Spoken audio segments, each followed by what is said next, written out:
Paz do Senhor, irmãos. Agradeço o convite também, embora outra vez não deu, mas hoje deu, né?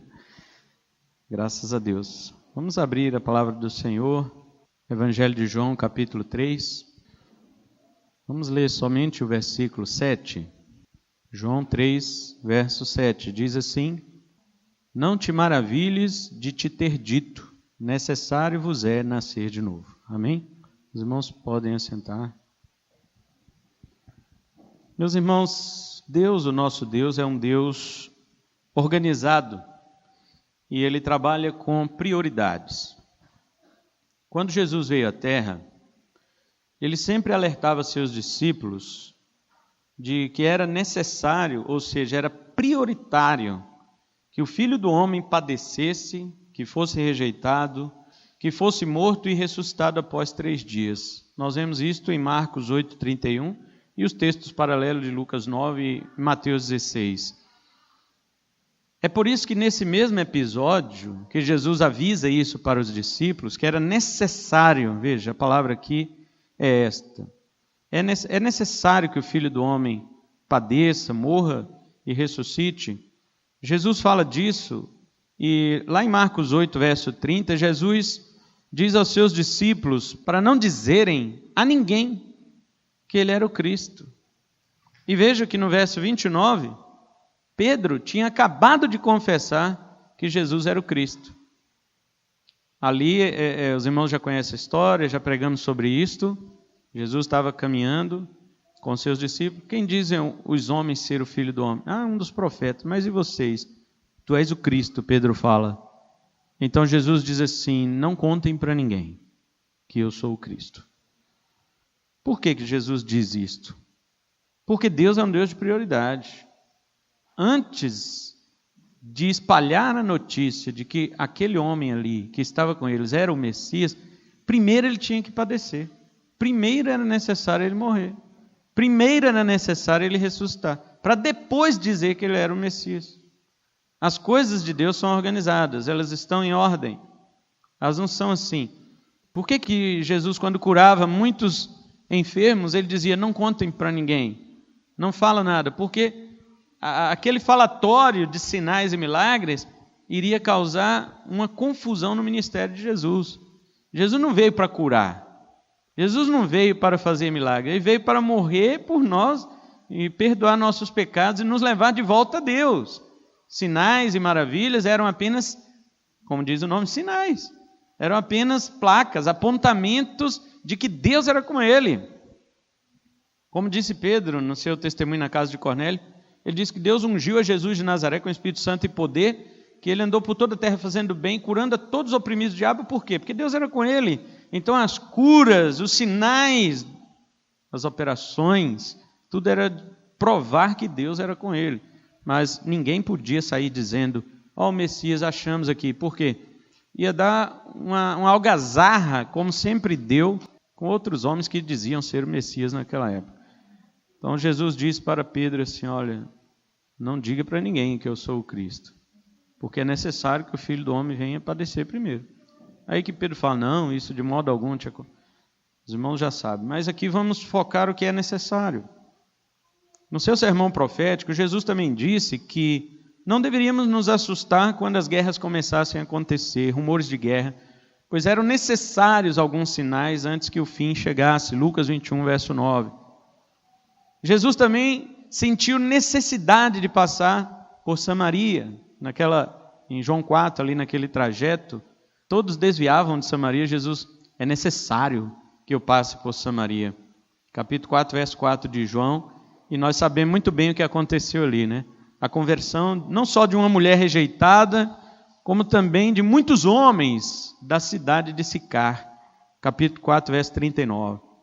Quando Pedro e João correram ao túmulo, pelo aviso de Maria Madalena, eles correram ao túmulo de Jesus, chegaram lá, viram o túmulo vazio, eles ficaram admirados, porque não, diz o apóstolo João, porque não sabiam que pela Escritura era necessário que ele ressuscitasse.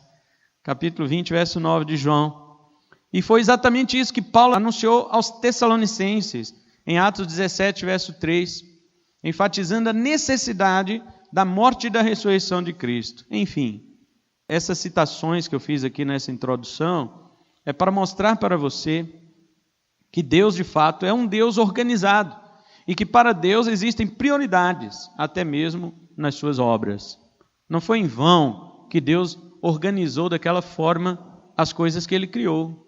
No primeiro dia, Ele criou a luz. Primeiro, segundo, terceiro. Aí você coloca outra tabela aqui, quarto, quinto e sexto. Então, primeiro dia a luz, quarto dia o sol, a lua e as estrelas. No segundo dia, o firmamento, e aqui no quinto dia, as aves. A separação ali, né, do firmamento e das águas, que são os ares, o ar e o mar, e aqui os peixes e as aves. Aí no terceiro dia, ele cria ali as árvores, e no sexto, coloca o homem e os animais, que iam se alimentar das árvores. Tudo organizado. Deus Ele é assim, é necessário que eu faça isto aqui. Então, toda vez que você lê os evangelhos, você encontra o Filho de Deus dizendo essas coisas. Ele fala, é necessário isso, é necessário aquilo. Isto é algo característico de Deus.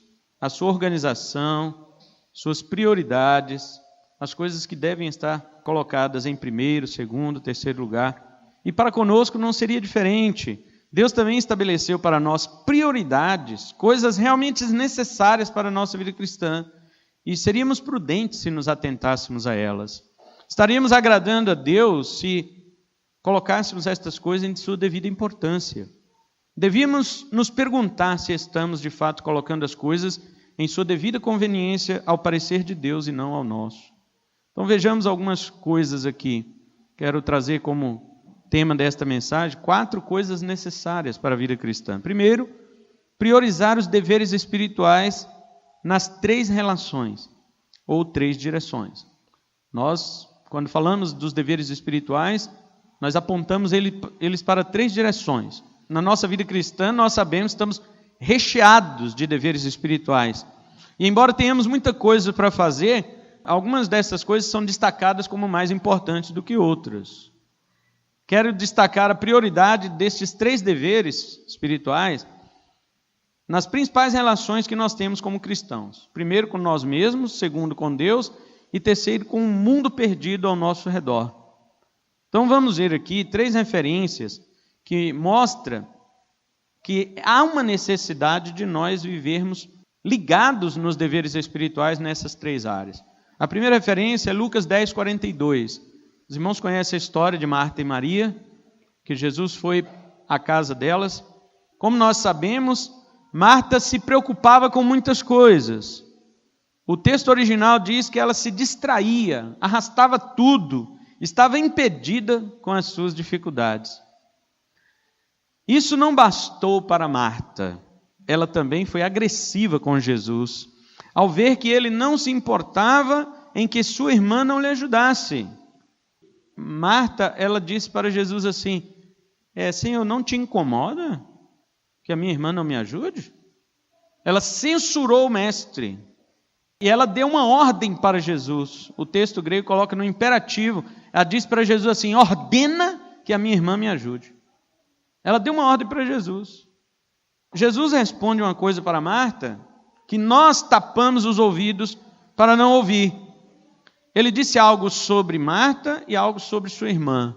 Ele falou para Marta sobre ela assim, você se preocupa e se inquieta com todos esses detalhes, diz a Nova Versão Transformadora. E sobre Maria ele disse assim, apenas uma coisa é necessária. Jesus coloca aqui a necessidade, o que é prioritário. E ele diz assim, quanto a Maria, ela fez a escolha certa e ninguém tomará isso dela. Isto é o que nós temos que fazer para a nossa própria edificação. Sentar-nos aos pés de Jesus e ouvir o que Ele tem para nos ensinar. Versículo 39 diz isto, que Maria fez isto. Ela sentou-se aos pés de Jesus para ouvir o que Ele tinha para ensinar. Eu pergunto, cada um de nós, isto eu estou falando que nós temos que fazer em relação a nós. Esse é um dever espiritual pessoal. Quando perguntamos assim, qual o dever pessoal, o que temos que fazer para com nós mesmos em relação ao que é necessário? Esta é a pergunta. Agora, você não pode confundir isto com outras coisas que são necessárias. Não, você tem que saber separar essas coisas, esses detalhes. Porque nós temos muita coisa necessária. Porém, quando se trata dos deveres espirituais, e este dever está em relação a mim mesmo, uma coisa só é necessária. Jesus disse assim para Marta: pouca coisa é necessária, e na verdade uma só é. E o que é necessário, irmãos? No que diz respeito à minha vida espiritual, o que é realmente necessário? A mim. Não estou falando de mim para com o mundo, nem de mim para com Deus, de mim para comigo mesmo. O que é necessário? É eu sentar aos pés de Jesus para ouvir seus ensinos. É eu me deleitar. É eu encontrar prazer na lei de Deus. Se eu não tiver isto, então eu perdi o que é mais necessário, o que é mais importante para a minha vida, na minha relação comigo mesmo. Marta perdeu isso. Mas Maria, parece que era algo assim automático nela. Naquela época, os irmãos sabem que tratar de um hóspede era, vamos dizer, a maior prova de educação de uma pessoa era tratar bem o seu hóspede. Maria não se importou, ela disse assim: ele é meu hóspede na minha casa, mas na realidade, eu é que tenho que receber dele, não é ele que tem que receber de mim. E ela sentou aos seus pés, deixou a casa como estava, deixou a cozinha como estava. Existe algo mais importante aqui. E este algo mais importante é o que ele tem para me dizer, não o que eu tenho para oferecer. Esta é a primeira referência nos deveres espirituais nas 3 relações. A primeira relação é com você mesmo. Eu pergunto para você, é de fato importante que você se assente aos pés de Cristo e ouça os seus ensinos? Ou você deixa isso para depois? Isso tem sido necessário para você? A segunda está em João 4:24, já falamos aí do texto da mulher samaritana. Jesus, quando está conversando com ela, ele diz para ela assim: Deus é espírito, e é necessário que os seus adoradores o adorem em espírito e em verdade. Nova Almeida atualizada está escrito assim: é necessário. Nas outras versões, importa, né? Mas é a mesma coisa. Tudo que você lê no Novo Testamento ali, importa ou é necessário, convém, é a mesma coisa. Isso está falando da prioridade. E Jesus disse para a mulher samaritana que é necessário, ou seja, olha a importância, que os seus adoradores, os adoradores de Deus, que é Espírito, o adorem em Espírito e em verdade. Veja, é necessário. Existem coisas que roubam o nosso tempo e nós estamos permitindo elas roubarem, enquanto aquela que é necessária nós estamos deixando para lá. Falamos primeiro da minha relação comigo mesmo. Agora estamos falando aqui, no segundo lugar, da nossa relação com Deus. O que de fato é necessário para um crente em sua relação com Deus? Adorá-lo em espírito e em verdade. Aqui é o que eu ofereço a Deus. Ali era o que Deus me oferecia. Aqui é o que eu ofereço a Deus em adoração. Uma dessas coisas que a Bíblia coloca como importante é a adoração. É tirar tempo exclusivo para Deus, para estar com Ele. É sermos saturados da presença de Deus, para que na adoração o Espírito de Deus nos conduza a uma relação, uma comunhão indivisível com Ele. Quando se diz no texto grego em espírito e em verdade, não são duas coisas diferentes. A colocação na frase grega é uma coisa sendo a outra. É como se Jesus estivesse dizendo para ela assim, que o adorem em espírito, que também é a verdade. Não existe distinção entre o espírito e a palavra de Deus, e a verdade da palavra de Deus. Quando Jesus diz assim, quando o Espírito vier, ele vos guiará toda a verdade, ele está falando da palavra. Ele está falando que o Espírito nos levará à palavra, porque a palavra é a verdade. E então, guiados pelo Espírito, ao que diz a palavra, nós teremos uma adoração perfeita diante do nosso Deus. Nós não estamos, irmãos, dando essa prioridade ao que Jesus ensinou que é necessário. Jesus disse que é necessário, mas nós estamos colocando em outro lugar no pódio da nossa vida. O que é necessário torna-se em primeiro lugar. Nós estamos dando medalha de prata, de bronze, de lata, para adoração, para comunhão. E medalha de ouro damos para o trabalho, damos para os nossos outros afazeres. E então, esta fala de Jesus que é necessário que os seus adoradores... Veja, Jesus está dizendo assim que isso é urgente, é uma chamada de Deus. Os adoradores de Deus não deixam para adorar a Deus em um tempo de sobra. Não, é um tempo que lhe sobra, que lhe resta. É necessário. Ou seja, Jesus está enfatizando aqui a primordialidade da adoração. Algo que é uma pena, porque quem perde com isso somos nós mesmos. Deus não fica menos Deus quando não é adorado, mas nós ficamos menos crentes. Nós ficamos menos espirituais, menos fervorosos quando não o adoramos. Quem perde é Deus?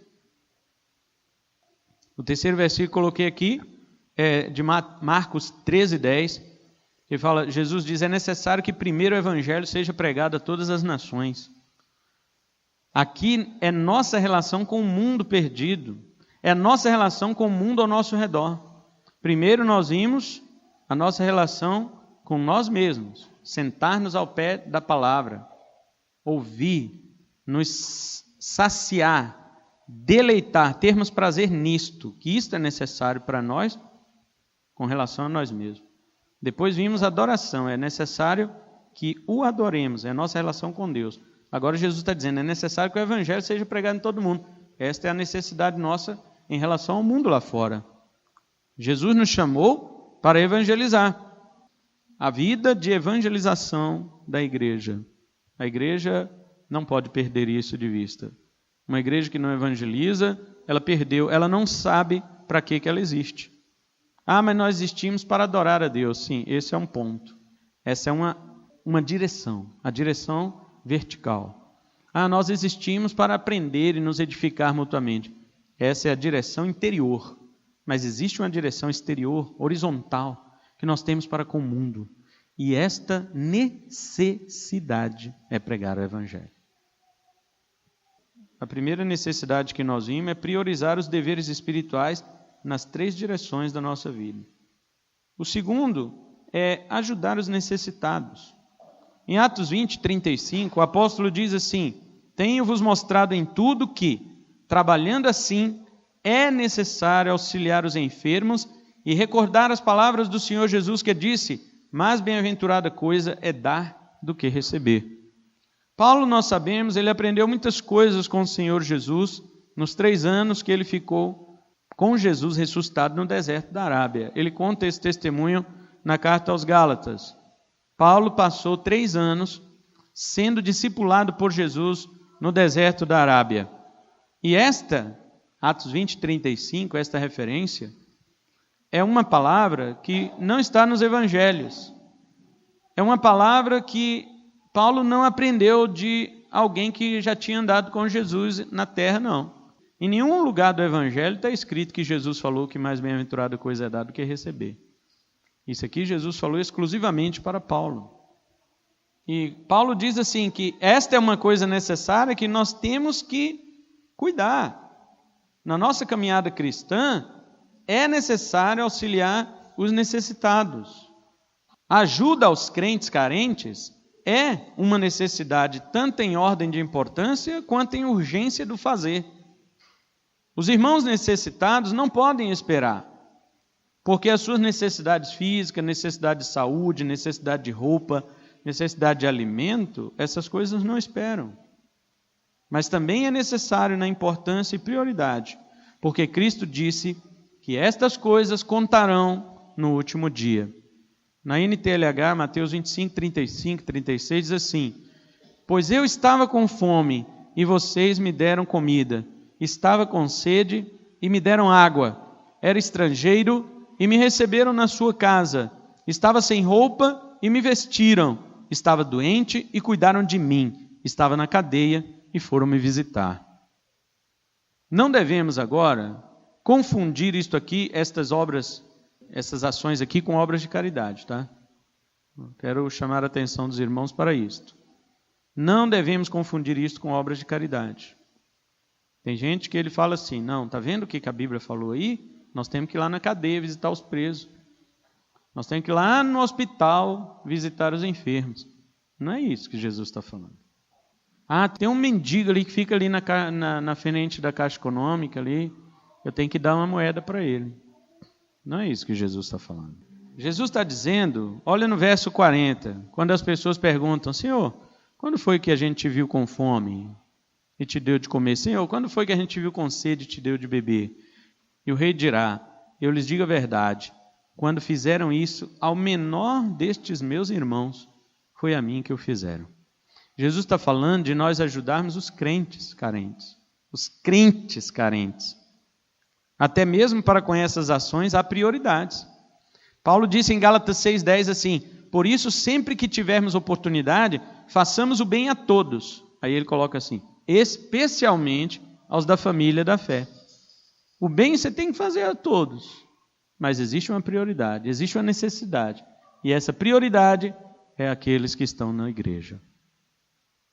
Atualmente eu já disse para os irmãos que dízimo é uma das coisas que a internet está mais destruindo, né? Como uma das doutrinas que estão sendo mais atacadas hoje na internet, a doutrina da contribuição.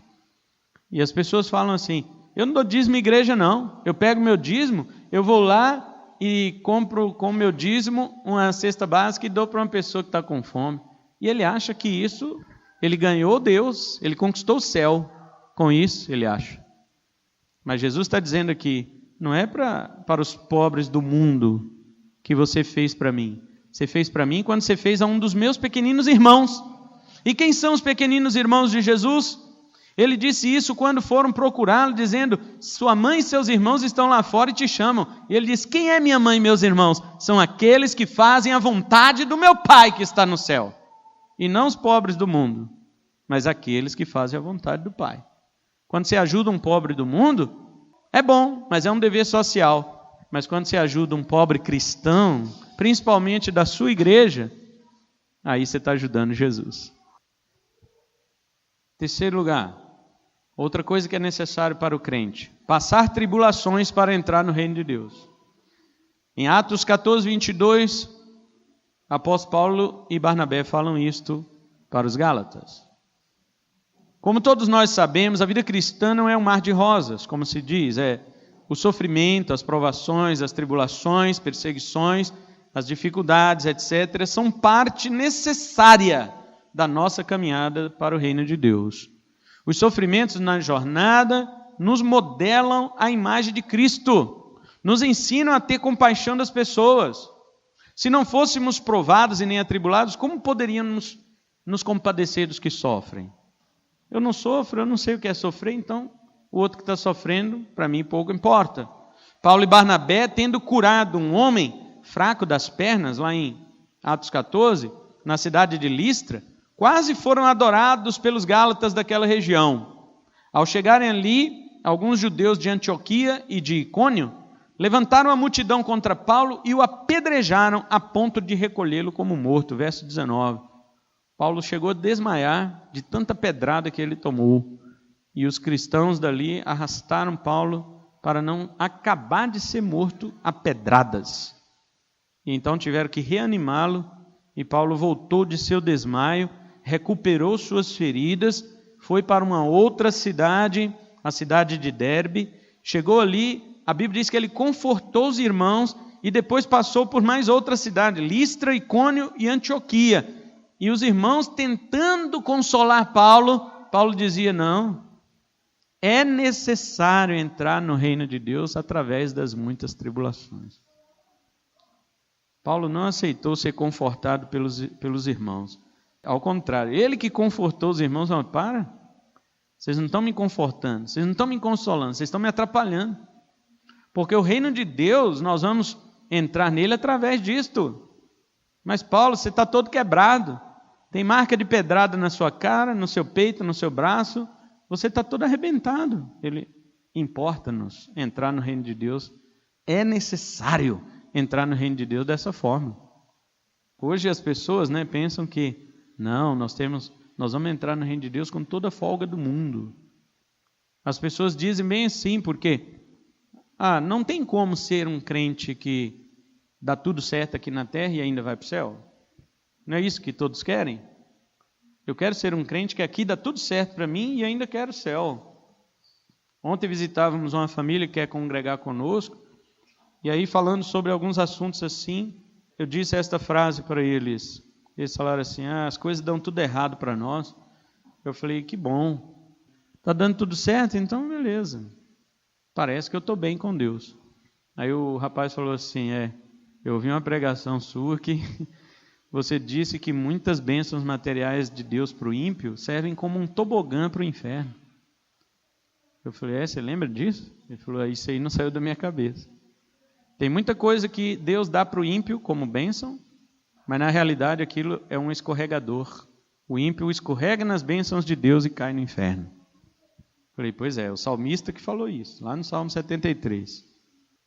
E o apóstolo Pedro, na sua primeira carta, ele transparece claramente sua intenção, porque em todos os capítulos da primeira carta, ele fala de sofrimento e sua necessidade.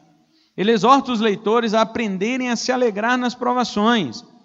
Aqui no capítulo 1, ele diz que, no verso 5, somos guardados pelo poder de Deus.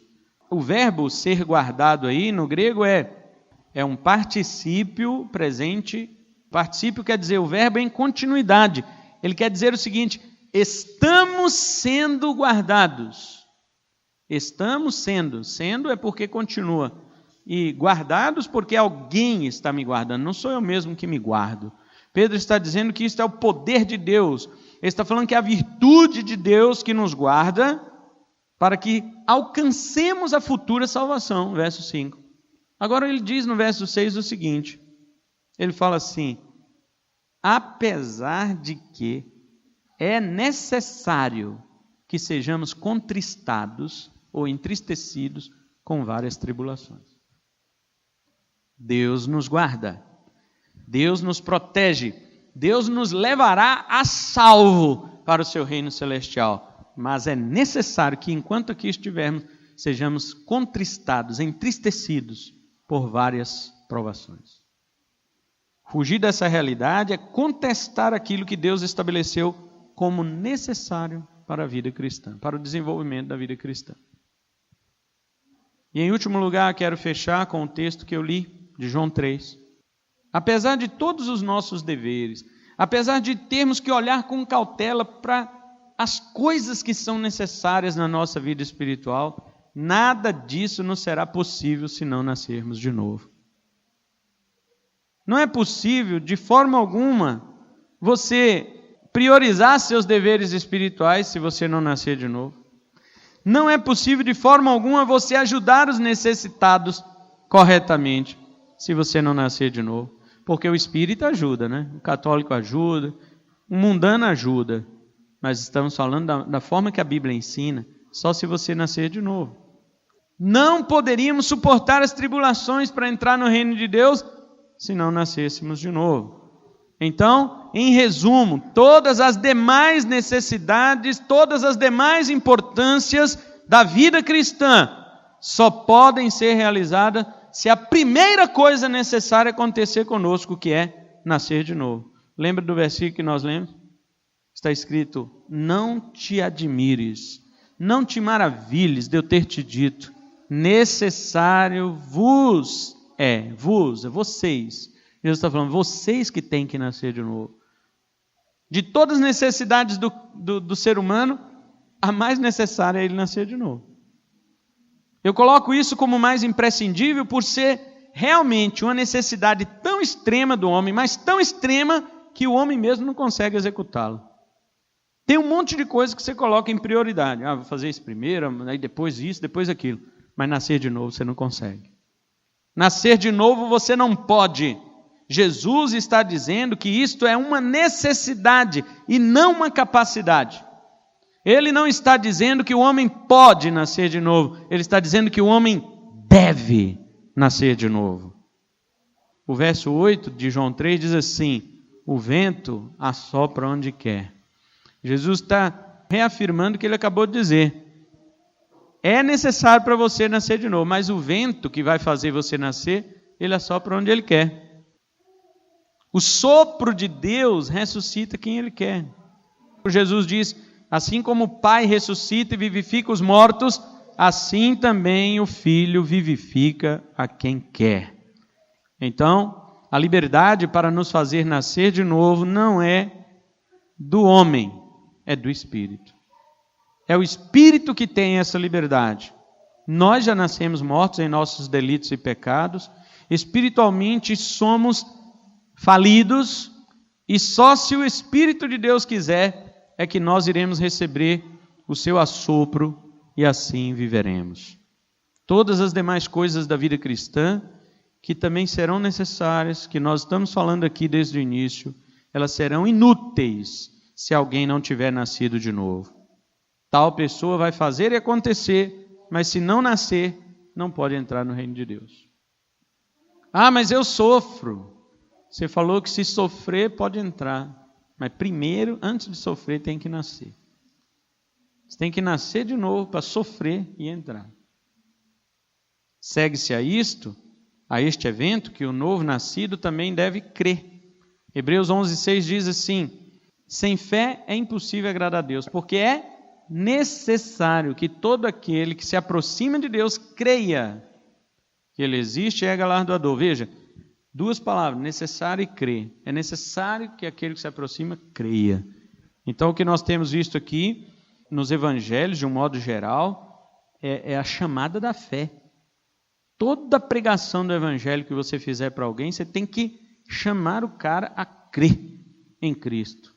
Se você não chamar isso, você não pregou o evangelho. Esta é uma palavra patente que está nos evangelhos e que Jesus exigia de todos que lhe rodeavam. Uma aproximação de Deus sem fé, sem crer em sua existência, em sua interferência sobre tudo, é, na verdade, uma afronta e não um ato aceito por Ele. O texto de Hebreus fala da interação de Deus com aquele que o busca. Deus interage com aquele que o busca crendo, porque a Bíblia diz, Deus o recompensa, Deus o galardoa. Deus é uma pessoa. Ele não é um ser estático que está do outro lado, intranscendível. Deus não é um ser que está totalmente inalcançável, bem que ele poderia ser. Mas ele quis também se relacionar conosco. E então nosso Deus resolveu se revelar a nós na pessoa de Cristo. Mas para que você desfrute dessa relação, tem que ter fé. Se você não crê em Cristo, você não pode se relacionar com Deus. As pessoas se espantam quando eu digo que Deus não ouve a oração de um ímpio, de quem não é crente. As pessoas se espantam. Ah, mas tem um monte de gente aí que ora e Deus atende. Não, conceder um pedido para uma pessoa, como eu acabei de falar no Salmo 73, Deus pode dar um monte de coisa para que o cara vá para o inferno. Oração não é pedir, oração é relacionamento. Deus não tem relacionamento com quem não passa por meio do Filho dele. Jesus disse, ninguém vem ao Pai senão por mim. Se o cara não crê em Jesus, como é que ele pode chegar ao Pai? Deus olha para ele e fala, o que você está falando comigo? Você não crê no meu filho, você está falando comigo o quê? Você está me afrontando? Você está zombando de mim? Não, só pode se chegar a mim por meio do meu filho. Você crê no meu filho? Não, eu não quero saber de Jesus não, então não fala comigo. É assim. É muito fácil as pessoas quererem chegar diretamente a Deus sem nenhum intermediário, mas não pode. A Bíblia diz, só há um Deus e há um mediador entre Deus e os homens, que é Cristo Jesus. Então, meus irmãos, você só pode crer se acontecer aquilo que Jesus falou com Nicodemos, se você nascer de novo. Se não nascer de novo, você não pode crer. A fé é um dom de Deus que Ele dá para aqueles que nasceram de novo. Então, todas as necessidades da vida do crente, ter comunhão com Deus, ser edificado, evangelizar, padecer por amor de Cristo, ajudar os necessitados cristãos, só pode acontecer se eu passar pela primeira necessidade, que é nascer de novo. a minha pergunta para nós hoje: nós nascemos de novo? Agora você vai dizer, sim, graças a Deus, eu nasci de novo. E eu digo para você, então lembre das 3 primeiras coisas que nós falamos. Se você nasceu de novo, seu prazer tem que ser cair aos pés de Jesus para aprender dele. Como é que está a sua relação com os estudos bíblicos aqui da igreja? Você quer realmente aprender? Você está de fato aprendendo? Como é essa relação com a Bíblia, com a leitura da Bíblia? Como é a sua relação com os ensinos de Cristo e dos seus apóstolos? Jesus diz que isto é necessário e não ficar se envolvendo com muitas coisas, mexendo para lá e para cá igual Marta. O que é necessário é isso daqui. Como é que está a sua adoração a Deus? Você tem separado seus momentos de adoração? Isso é necessário. Como é que está a sua evangelização? Você tem falado de Cristo para as pessoas? Isso é necessário. É necessário que o evangelho seja pregado. Se você nasceu de novo, você tem ajudado os necessitados da igreja? Ou quando vai fazer uma cesta básica, uma coisa simples, cesta básica, você nem tem que trazer uma inteira, você tem que trazer só um negócio. Não traz. Sabe por que não traz? Porque não é você que está precisando. O dia que for você que estiver precisando, você vai ver como é importante trazer um negócio para a cesta básica. Se você nasceu de novo, você está de fato ajudando o seu irmão que está necessitado? Eu mandei uma mensagem para todos os irmãos sobre a situação da nossa irmã que quebrou o braço e ela precisa do braço direito, que ela é destra para trabalhar. Quantos me procuraram para entregar uma oferta para ela? É um exemplo só. Nós nascemos de novo. Então vamos pôr as coisas em ordem daquilo que é necessário. Nós nascemos de novo, então o que nos é necessário? Sofrer pelo Evangelho. É necessário que pelo sofrimento entremos no reino de Deus. Como você lida com o sofrimento? Murmurando ou dando graças? Aliás, o sofrimento que você e eu temos passado, é por amor a Cristo e ao Evangelho, ou porque eu tenho feito as coisas erradas e depois eu vou sofrer por causa das coisas erradas? Isso não tem glória. Se nós nascemos de novo, então, todas as coisas que forem necessárias para a vida cristã, eu irei priorizar. Tudo aquilo que for importante, eu vou colocar na ordem. Assim como Deus. Quando Jesus veio à Terra, os irmãos dele falaram assim para ele em uma certa ocasião: é festa em Jerusalém, por que você não vai? Festa em Jerusalém, você devia ir, porque quem faz esses milagres que você fala que faz, devia se mostrar em cidade grande. Você não tem que ficar aqui na Galileia, vai lá para Jerusalém e se mostra lá para as pessoas crerem em você. Sabe o que Jesus disse para eles? Falou, vão vocês. O tempo de vocês é chegado toda hora. Vocês fazem o que vocês quiserem. Eu não. Eu tenho um tempo determinado pelo meu Pai. Eu só faço o que o Pai me manda. Eu vim para essa terra para andar naquilo que é necessário. Eu não vou dar um passo fora do caminho, daquilo que Deus estabeleceu. O diabo disse para Jesus na tentação lá no deserto, ele falou assim, se tu és filho de Deus, joga-te daqui abaixo do templo, lá embaixo, porque está escrito que os anjos vão te guardar. E Jesus falou para ele, mas isso não é meu caminho, isso não é necessário. Isso não foi o que o Pai estabeleceu. Se fosse, eu pulava. Mas não é. Eu não estou aqui para fazer sua vontade, nem a minha, nem a de ninguém. Estou aqui para fazer a vontade do meu Pai. Então, Deus estabelece as necessidades, as prioridades, e nós cumprimos. Você nasceu de novo? Se você nasceu de novo, estas aqui é que são as prioridades. Que é dar-se aos pés de Jesus, a ouvir seus ensinos, adorar a Deus, evangelizar o mundo, ajudar os crentes necessitados e sofrer pelo Evangelho. Estas são as necessidades. Mas só vamos cumpri-las se passarmos pela primeira necessidade, que é nascer de novo. Que Deus nos abençoe com a sua palavra, em nome de Jesus. Vamos orar.